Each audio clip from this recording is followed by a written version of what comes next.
नाम में एक अपार शक्ति है। विकार मुक्ति यानी काम विजयी, क्रोध विजयी, लोभ विजयी, मोह विजयी, मद विजयी, मात्सर्य विजयी, ये 6 रखे गए प्रधान षड विकार, जित, अनग, अकामा। काम विजयी अर्थात ब्रह्मचर्य सिद्धि, एक बहुत बड़ी उपलब्धि है ब्रह्मचर्य। ये इंद्रिय विजयी महात्मा हो जाता है जो ब्रह्मचारी हो जाता है। पर एक बात विशेषतया ध्यान रखने की, स्वाद इंद्री रसना जिसकी बिगड़ी हुई उसकी जनेन्द्री शासन में नहीं रहेगी। रसेंद्री जिसकी शासन में नहीं ना, उसकी जनेन्द्री शासन में नहीं रहेगी। बड़ी परेशानी है इस रसेंद्री से उपासक को, यह बात ध्यान रखो। आप थोड़ी देर के लिए इस पे रखते हैं, लेकिन 24 घंटे के लिए वो विष आपके अंदर जाकर के आपको परेशान करता है। 1 मिनट का स्वाद 24 घंटे तुम्हारे बर्बाद कर सकता है, या हो सकता है चूक कर दो तो जीवन बर्बाद कर सकता है।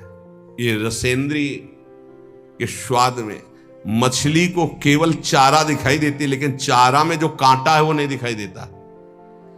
रसेंद्री को केवल स्वाद दिखाई देता, लेकिन उसमें जो फसाव है पतन का, उसे निर्विकारता के विशेष साधन पर चलने के लिए रसेंद्री को शासन में करना चाहिए। रसेंद्री की जय के विजय नाम है। ध्यान दीजिए, गोस्वामी जी बड़ी प्रवीणता से कह रहे हैं, जो मोहि राम लागते मीठे। मिश्री अगर पित्त के रोगी को खवाई जाए तो उसे कड़वी लगती है, क्योंकि पित्त बड़ा होता है। और वही मिश्री अनुपान से रोज खाता रहे तो पित्त का समन हो जाएगा, मीठी लगने लगेगी। ऐसे ही नाम हमको बहुत कड़ुआ और बहुत बोझा लगता है, क्योंकि माया हमें बहुत मीठी लगने लगी। यदि हम नाम नियम से जपे तो नाम मीठा हो। जहां नाम रसेंद्री में प्रभाव किया, हर इंद्री जितेंद्री हो जाएगी, क्योंकि मूल ये रसेंद्री सुधरेगी। अच्छा, आज से हम केवल उबला आलू और रोटी खाएंगे, ठीक है, लेकिन मन जो ललचा रहा है उसको क्या करोगे? इसे त्याग थोड़ी कहते हैं। तन छाड़े और मन गही रहे तो दोनों ही दुख हो, इसे सच्चा त्याग नहीं कहते। त्याग किसे कहते हैं? 56 भोग हैं लेकिन इच्छा नहीं है। रसबल छूटे जो विषय तब ही तो सुख होए। रसबल राधा राधा राधा राधा, अच्छा नहीं लगता। कई बार पूछा जाता है कि आप क्या पाना चाहेंगे, आप उसे आज कुछ बोल दीजिए, क्या पाना चाहेंगे? तो बहुत खोजने पर यही बात आती है, राधा राधा राधा, सुना दो हमको राधा राधा, बस इससे ज्यादा हम नहीं, कुछ विशेष नहीं, बिल्कुल निर्विशेष, राधा राधा राधा। ढूंढने पर नहीं लगता कि क्या पाना है, राधा राधा राधा। चूंकि रसेंद्री का ये जो विषय भोगों में रस ग्रहण करना, इसको रोकना बहुत कठिन है, बहुत कठिन है।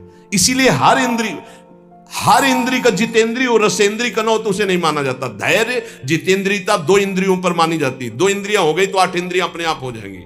5 कर्मेंद्रिय, 5 ज्ञानेंद्रिय में 2 प्रधान मानी गई, एक रसेंद्रिय और एक जनेंद्रिय। ये अगर 2 इंद्रियां काबू में है तो सब इंद्रियां काबू में। अब उसको भी एक में बदल दिया, ये रसेंद्रिय काबू में है तो जनेंद्रिय अपने आप काबू में हो जाएगी। रसेंद्रिय को काबू में करने के लिए आपने आहार विहार छोड़ दिया, खाना पीना, उसे जितेंद्रिय नहीं कहते। जितेंद्रिय कहते हैं कि भोगों के सानिध्य में रहते हुए भी भोग की लालसा ना होना। बोले वो कैसे होगा? बोले वो नाम से होगा। बड़ी जोर की बात, भय मुक्ति और विकार मुक्ति। इसलिए उपासक को नाम जप में रसेंद्री को लगाना चाहिए, और रसेंद्री लगे इसलिए पहला सर्वसाधारण ये हम बातें कर रहे हैं, बाजार के बने हुए पकवान आदि पाने से परहेज करें। खाद्य पदार्थ सीधे जो बाजार से बने हुए हैं उनसे बचने की चेष्टा करें। नाम जापक, आप क्या समझते हो? बाहर बैठ करके पा रहे हो, सब गरम गरम आ रहे हैं, आप देखो ना क्या हालत हो रही। शरीर के लिए और भाव के लिए, दोनों के लिए ये निषेध है। ये जो गरम मसाले, कल चर्चा होती, बड़े बड़े जो ये भंडारों में, इसमें सब में, ये उपासक के केवल शरीर के लिए नहीं, भाव के लिए भी बहुत हानिकारक है। उपासक का एक भाव बना रहता है कि मैं बहुत अच्छा खाऊं, शरीर बलवान हो जाए। ये बहुत अनुभव की बातें इसमें लिखी हुई हैं। हमेशा भोजन के समय 2 चीजें ध्यान रहती हैं भोजन करने वाले को। पहला स्वाद और दूसरा शरीर बलवान और स्वस्थ हो। ध्यान देना, दो बातें याद करके वो भोजन पा रहा है, पहला स्वाद और दूसरा पौष्टिकता, शरीर बलवान हो जाए। जिह्वा की तृप्ति और शरीर की पुष्टता का भाव रखकर भोजन करने से तमोगुण आ जाता है। और उपासक एक बात का केवल चिंतन करता है, मेरा भजन बढ़ेगा कि घटेगा, बस ये ध्यान रखता है भोजन के समय। भगवत प्रसादी है, सतोगुणी है, कहां से बना हुआ है, किसने बनाया, ये पूरी जानकारी, और एक ही उद्देश्य है, केवल भजन बढ़ेगा कि घटेगा इसके पाने। जिसके खाने से भजन घटेगा, उस जीवन में हर एक चीज का अनुभव किया गया है। ये पाने से भजन बढ़ता है, ये पाने से भजन घटता है, ये पाने से भजन रुक जाता है। इसलिए निषेधात्मक वस्तुएं स्वभाव ही नहीं है जीवन में, कभी पाने का स्वभाव ही नहीं है। ज्यों ज्यों नाम जप करोगे त्यों त्यों हृदय में निर्विकारता आएगी, वैसे ही आप स्वस्थ और बलवान होंगे। आज ये माना जाता है कि भोजन जो बल प्रदान करता है उससे बल होता है, जैसे मांस खाना, अंडा खाना, ये खाना, वो खाना। लेकिन हम तुम्हें बताए देते हैं कि बलवान शरीर नहीं होता, बलवान आत्मबल से होता है, अध्यात्म बल से होता है। जो ऐसे गंदे आहार करते हैं उनकी चर्बी बढ़ती है, आत्मबलहीन डरपोक अंदर से भय रहता है, नाना प्रकार की चिंताएं और शोक रहते हैं। जिनका आत्मबल बढ़ता है तो हम मान सकते हैं कि उनका शरीर क्षीण होता है, लेकिन वो परम स्वस्थ होते हैं, उनका संकल्प बल काम करता है। एक महात्मा ने संकल्प किया, समुद्र पी गया। उनका अगस्त जी का ऐसे थोड़ी पेट है। संकल्प बड़वानल अग्नि की तरह पूरे भस्म कर दिया समुद्र के जल को पान कर। संकल्प, अध्यात्म बल। इसलिए निर्विकारता ही स्वस्थता है, निर्विकारता ही महाबल है, जो काम को परास्त करे, क्रोध को परास्त करे। तो नाम जप करने से समस्त विकारों से मुक्ति हो जाती है, चाहे काम, क्रोध, लोभ, मोह, मद, मत्सर, कोई भी विकार हो। नाम जप से भय मुक्ति, नाम जप से विकार मुक्ति, और नाम जप से रोग मुक्ति। नाम जप से हर रोग नष्ट हो जाता है। हमारी बात को हल्के में मत लेना। कह रहे हैं हम, जो कह रहे हैं उसे समझो। जब कोई रोग आता है और आपके विचार में वो रोग हो जाता है, तब आप रोगी माने जाते हैं। जैसे आपके कैंसर हो गया, तो शरीर में कैंसर हुआ, विचार में कैंसर आ गया, मैं कैंसर रोग से पीड़ित, अब मरा। आपके शरीर में कैंसर हो गया और विचार आपका स्वस्थ है, तो आपका कुछ नहीं बिगड़ा। शरीर स्वस्थ है, विचार रोग से ग्रसित है, इसलिए दुर्दशा है। जरा समझो महात्माओं की भाषा को। विचार आपका कभी रोगी नहीं होने पाएगा यदि नाम जप कर रहे हो, ये खास बात। जैसे जैसे आपका नाम जप होगा, आपका विचार स्वस्थ होता जाएगा। विचार स्वस्थ है, शरीर अस्वस्थ है, कुछ नहीं बिगड़ा। शरीर स्वस्थ है, विचार रोगी हो गया, सर्वनाश हो गया, सर्वनाश। आप अपने विचारों को स्वस्थ रखने की कोशिश करें, क्योंकि शरीर तो प्रारब्ध के अनुसार भोगेगा ही। 10 वर्ष नाम जप करके हमने ये अनुभव किया, वो महापुरुष कह रहे हैं, 10 वर्ष नाम जप करके अनुभव किया कि विचार स्वस्थ है तो शरीर में हजारों रोग हो जाए। और ये मैं मृत्यु जनित कष्ट से जूझते हुए बोल रहा हूं कि मेरी किडनी और लीवर दोनों खराब हैं, पर मैं नाम के विचार स्वस्थता के कारण हर समय प्रसन्न रहता हूं। नाम शब्द नम धातु से बना हुआ है व्याकरण के अनुसार। जिसमें नाम जब का मनन होने लगता है, उसमें पहली पहचान आती है नम धातु। वो नम्रता सीखे, जितना नाम जप करेगा उतना ही नम्र होता जाएगा। ये नाम का प्रभाव है। भजनानंदी कभी ऐसे नहीं होता, आकड़ ऐसे ही होता है, ऐसे।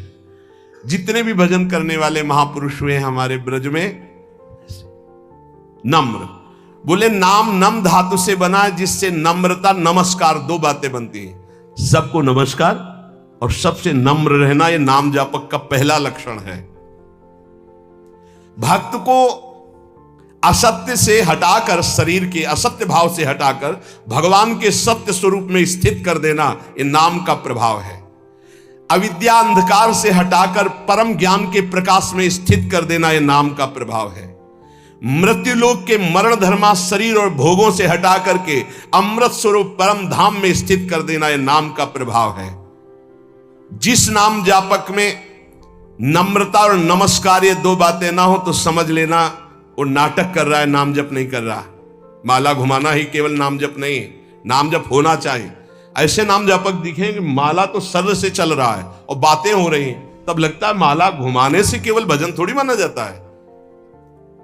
ये बहुत ही धोखा है अपने साथ। एक मन का पकड़ करके जब बोला राधा वल्लभ श्री हरिवंश, फिर मन का गया, राधा वल्लभ श्री हरिवंश, फिर मन का गया। वही नाम देख रहे, वही सुन रहे, फिर ऐसे ऐसे तो कभी चल ही नहीं सकता। अगर हम राधा राधा भी जपे तो ऐसे ऐसे नहीं चल सकता। राधा राधा राधा स्वाद ऐसे ऐसे तो मतलब क्या है? अंगुली घुमाने को भजन कहते हैं क्या? यहां कह रहे जिसमें नम्रता और नमस्कार ये दो बातें। नमस्कार सबको भगवत स्वरूप मान के प्रणाम करना, नम्रता जब बात करे तो बहुत दैन्य है। ये भक्त का लक्षण जो नाम जापक है। सारे नाम जापक आज तक जितने देखे गए सब विनम्र और नमस्कार परायण देखे गए।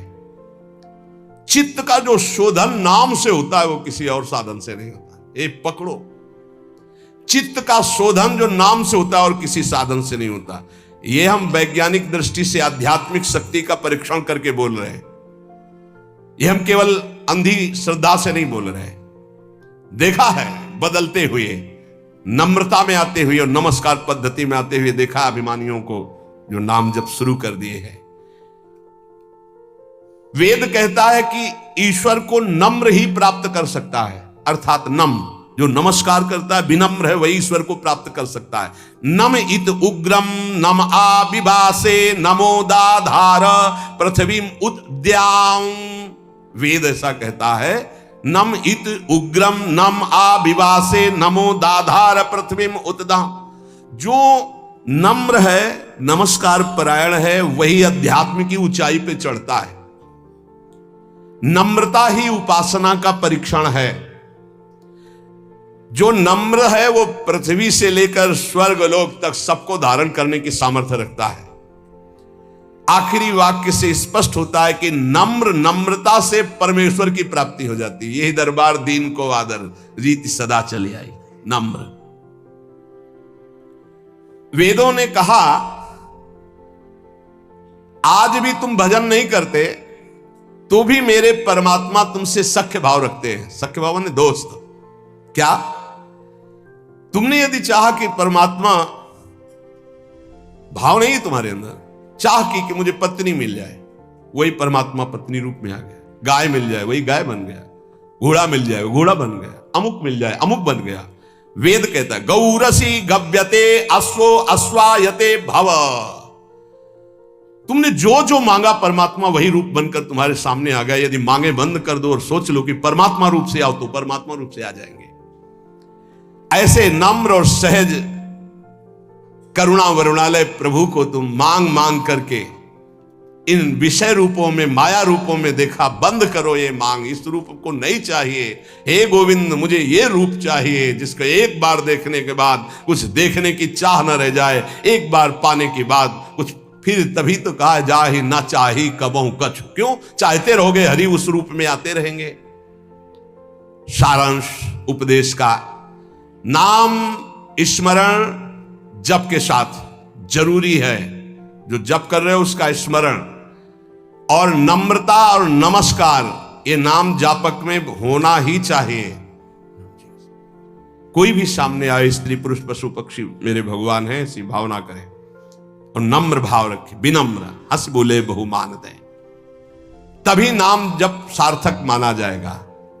भय मुक्ति, विकार मुक्ति, रोग मुक्ति तीनों नाम में विराजमान है। अगर आप हर समय डरते रहते हैं, एक अलौकिक कल्पनात्मक भय आपको सताता है। सबको सताएगा, जो पाप आचरण होंगे सबको डरना पड़ेगा। यह आंतरिक होता है। आपके दिल में डर है, बहुत से डर है, एक दो डर है, पद छिन जाने का डर है, अपमान होने का डर है, रुपया पैसा का डर है, मृत्यु का डर है, दुश्मन का डर है, क्या क्या, अपनी पोल खुल जाने का डर है, बहुत से डर हैं। आप अपने दिल से डर रहे, हृदय से डर रहे, तो मैं आपको बहुत बड़ी शक्ति की बात कहता हूं, आपको निडर कर देगा। बस आप मेरी मदद करें, मेरी बात मान लें। मदद क्या कर ली? मेरी बात मान लें। आप मेरी मदद करें, मैं आपको निडर कर दूंगा। क्या? आप मेरी बात मान लें। मैं कोई जादुई चीज नहीं दे रहा हूं कि वो आपके डर को भगा देगी। मैं आपको एक अमोघ महान शक्ति प्रदान करता हूं, नाम। शायद आप कहेंगे कि ऐसे नाम तुम बहुत बार सुन चुके हैं, राम कृष्ण हरि ये सब सुन चुके हैं। नहीं नहीं, आप उसकी महिमा को नहीं जानते, इसीलिए कि आप मेरी मदद कीजिए। क्या मदद? आप मुझे अपना श्रद्धा और विश्वास दीजिए और मेरी बात मान लीजिए। यदि आपने नाम जपना शुरू किया तो आपके दिल से डर नाम की चीज खत्म हो जाएगी। 5 वर्ष का बालक प्रहलाद, 5 वर्ष का बालक ध्रुव इसी मधुपुरी में आकर के निडर त्रिभुवनपति हिरण्यकश्यप दैत्यराज कहकर संबोधन करता, कोई डर नहीं। 5 वर्ष का बालक, नाम जपना शुरू कर दो, अगर निडर ना हो जाओ तो कहना। नाम जप में सारे डर भाग जाते हैं। बहुत से डर हर समय आदमी को सताते रहते हैं, चिंता, भय, शोक, मृत्यु। कुछ गलतियां हो गई जो दंड के रूप में कल्पनात्मक भय दिखाती रहती हैं। अगर आप नाम जपना शुरू कर दें तो दुनिया का कोई भी डर नहीं जो आपको भयभीत कर सके। समुझ जाए शरण ते डरत ना काल डर। क्या बात, धन्य है। मैं अपनी श्रद्धा और विश्वास के साथ कहता हूं कि यदि नाम जप करते हो तो किसी की ताकत नहीं है कि आपके परिवार की तरफ भी आंख उठा के देख सके, गलत दृष्टि से आपकी तरफ तो जाने दो, आपकी वस्तु पे हाथ डाल सके, ऐसी किसी की ताकत नहीं। खतरे का सामना करने की ताकत, बड़े बड़े दुखों को भोगने की ताकत, बड़े बड़े भय से टकराने की ताकत नाम जापक में आ जाती है। नाम जापक में जो मनुष्य इस बात पर विश्वास करके नाम जपना प्रारंभ कर देगा तो उसके दिल से, हृदय से भय नाम की चीज नष्ट हो जाएगी, भय मुक्त हो जाएगा, निर्भय, निश्चिंत, निशोक। ये भगवान नाम का फल है। 1916 में पहली बार मैंने अनुभव किया, जिन महापुरुष ने लिखा है कि नाम विचार शुद्ध कर देता है तो शरीर रोग ग्रसित होने पर कोई फर्क नहीं पड़ता, और यदि विचार शुद्ध नहीं, विचार रोग ग्रसित हो गए तो मरना है, फिर बड़ी दुर्गति होती है। इसलिए मैं आप सबसे प्रार्थना करता हूं कि मेरे परमेश्वर का नाम निर्विकार है। निर्विकारता, आरोग्यता, ये दोनों आपके हृदय में आ जाएंगी। आप नाम जप कीजिए। बहुत श्रद्धा और विश्वास का अनुभव करके कह रहा हूं, मैंने देखा है नाम का प्रभाव, इसलिए मैं इस नतीजे पे पहुंचा हूं कि तुम्हारा विचार स्वस्थ हो जाए तो तुम सदैव सुखी रहोगे। तुम्हारा विचार कभी रोग ग्रसित ना हो। शरीर तो प्रारब्ध के अनुसार है। इसलिए एक महान ज्ञानी की बात मैं कह रहा हूं, इन नाम में ऐसे सामर्थ्य है कि शरीर रहते हुए भी शरीर से आपको दूसरे शरीर में पहुंचा देगा। ये बड़ी खास बात है।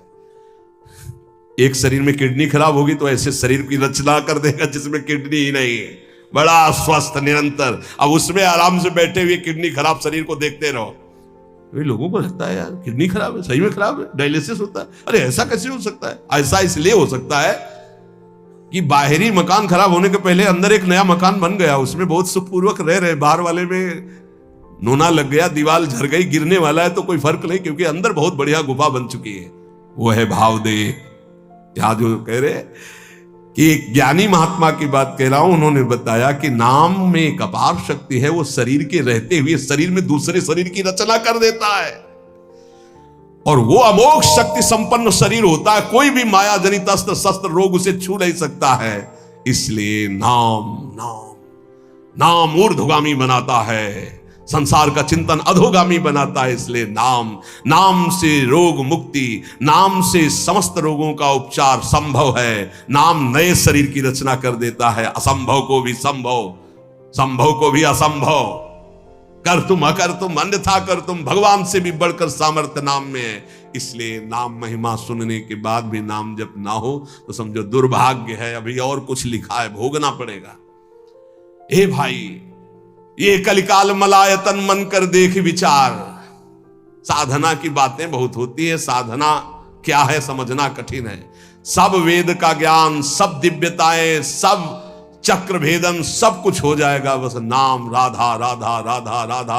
हर समय नाम जप करो, भगवान के आश्रित रहो, जीवन की श्वासें एक भी व्यर्थ न जाने पाए, यही सत्संग का सार है और यही आपको निर्भय निश्चिंत निःशोक कर देगा।